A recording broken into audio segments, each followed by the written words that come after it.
I think one thing they don't tell you about becoming an adult is how often you think about where you're making their dinner that night. That's just one of many important decisions about the dating life. But obviously, deciding to go back to school as an adult makes me get around it. It's a big trivial thing. That's something at university, that big right in my life. Like, doing on my own schedule. Now, this box has been requested to say, hey guys, it's Matthew back, boss guy on WUCHANG for feathers, and well, two faces, but we are going to be making it extremely, extremely serious. I know that's click that like or subscribe button. Have a chance to do that in second. Let's go.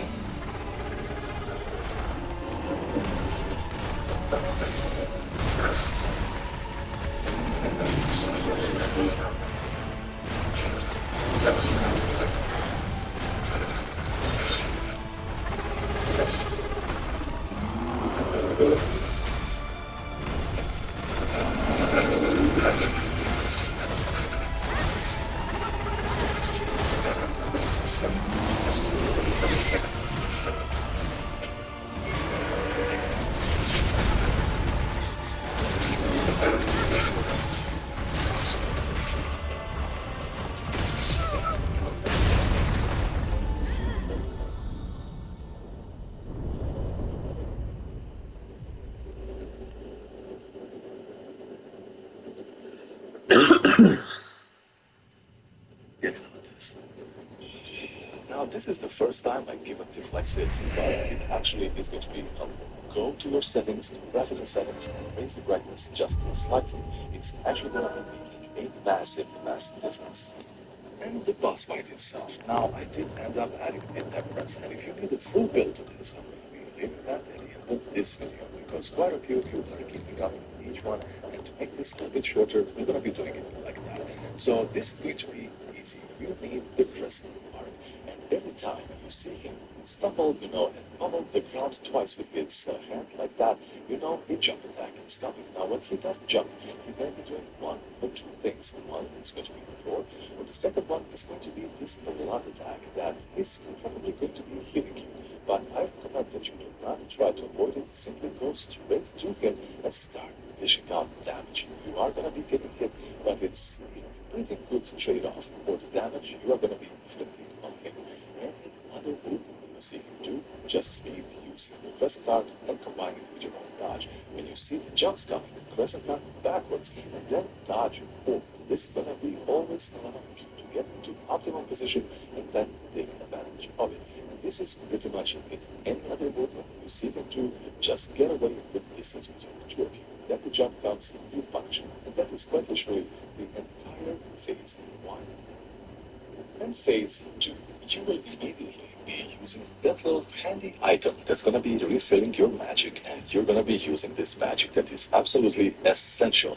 And this is going to be, God forbid, you mess up the L dodge. L dodge is going to be the crescent arc into your own dodge. Now, he is going to be doing this massive attack, but we're going to be using the crescent arc and combining it with the dodge, as I said earlier, to a devastating effect. Now, be mindful that every time he does that, this projectile attack is going to be following up next. Now, when it comes to your own opportunity for dishing out damage, this is going to be it. You stay behind him and you keep hitting him until you recharge the spell. Every time you do that, you're going to be triggering it, and then you're going to be pretty much safe. But even though you do have the bubble around you, you should still try to dodge everything you can, because here's the thing, sometimes you are going to be messing up, and it's going to be extremely handy to have the shield that is going to be negating damage. Now, he has another attack that is kind of tricky, and it's going to be the lifesteal. When you see this, if you yourself have little life, you are going to be putting enough distance between you and him. Now, if you have lots of HP, it is actually worth going in there and pummeling him, just keeping his HP in check. Sometimes you might actually even break him out of it with a heavy attack, though I wouldn't be betting on it too much. And another attack is going to be this one. Anytime you see him raise the flaming sword to the sky, he's going to be putting it into the ground, and this is going to be happening. This is, yet again, your cue to just go with the crescent arc into the dodge. You don't even have to time it perfectly, because the iframes are just so damn generous. And then, again, close the distance between you and him, and try to add some damage of your own. Be mindful of your own HP, and always try to recharge the spell. Anytime you can, have the spell just protecting you. Now, we are coming back to probably the final and most dangerous attack that he has, and it's going to be this comet attack. Now, this is pure BS from the design perspective, because he is so far away that you can't really even lock onto him. But even without locking on, this is what the L dodge does. You don't even need to be seeing the boss, but just simply combining the crescent arc with your own dodge has completely shredded that attack. One small little tip I need to share with you is about the spell activation. Every time, if you can, that is, be close to him as possible when you're activating it, you are going to be doing a little bit of damage to the boss. Who knows, might be even just enough to help you get him over the line. And when he's doing this lifesteal ability and just trying to heal, commit to it if you have a lot of HP yourself, because you are going to have plenty of time to heal afterwards, and keeping his own HP in check is going to be paying dividends. Absolutely. So guys, this is basically that. I actually am using the worst footage of my attack because I completely butchered my entire method, and it still worked. So it just doesn't require you to play perfectly, and that's exactly what a guide should be. Guys, you got this, just don't panic and do not overcommit. Bye bye guys.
Still stands wrong, if not for treason.